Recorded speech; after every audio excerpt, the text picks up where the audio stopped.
चिपळूण येथे पत्रकारांवर करण्यात आला भ्याड हल्ला। रत्नागिरी जिल्ह्यातील पत्रकारांनी केला जाहीर निषेध। सविस्तर वृत्त। आज 25 मार्च रोजी चिपळूण येथे दूरदर्शनचे प्रतिनिधी दीपक भागवत यांच्यावर भ्याड हल्ला करण्यात आला आहे। याचा संपूर्ण रत्नागिरी जिल्ह्यातील पत्रकारांनी जाहीर निषेध नोंदवला आहे। चिपळूणमध्ये एप्रिल 2025 मध्ये वाळू माफियांनी चिपळूण न्यूजच्या संपादिका स्वाती हडकर यांच्यावर जीवघेणा हल्ला केला होता।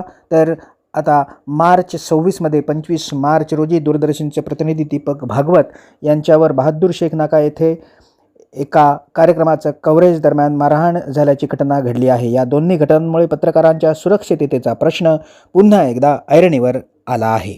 या हल्ल्यानंतर आरोपींवर कडक कारवाई करण्याची मागणी रत्नागिरी जिल्ह्यातील सर्व पत्रकारांनी केली आहे।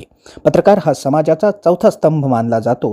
सत्य आणि जनतेच्या प्रश्नांना वाचा फोडण्यासाठी पत्रकार आपले कर्तव्य निष्ठेने पार पाडत असतात। अशा परिस्थितीत कर्तव्य बजावत असतानाच पत्रकारांवर होणारे हल्ले हे अत्यंत निंदनीय असून लोकशाही व्यवस्थेला बाधा आणणारे आहेत, असे मत रत्नागिरी जिल्ह्यातील सर्व पत्रकारांनी व्यक्त केले आहे। दीपक भागवत यांच्यावर झालेला हा भ्याड हल्ला केवळ एका व्यक्तीवर नसून संपूर्ण पत्रकारितेवर आणि अभिव्यक्ती स्वातंत्र्यावर झालेला आघात असल्याचं मतही पत्रकारांनी व्यक्त केलं आहे। अशा प्रकारच्या घटनांमुळे पत्रकारांमध्ये भीतीचं वातावरण निर्माण होण्याची शक्यता असून याकडे प्रशासनानं गांभीर्यानं लक्ष देणं अत्यावश्यक आहे।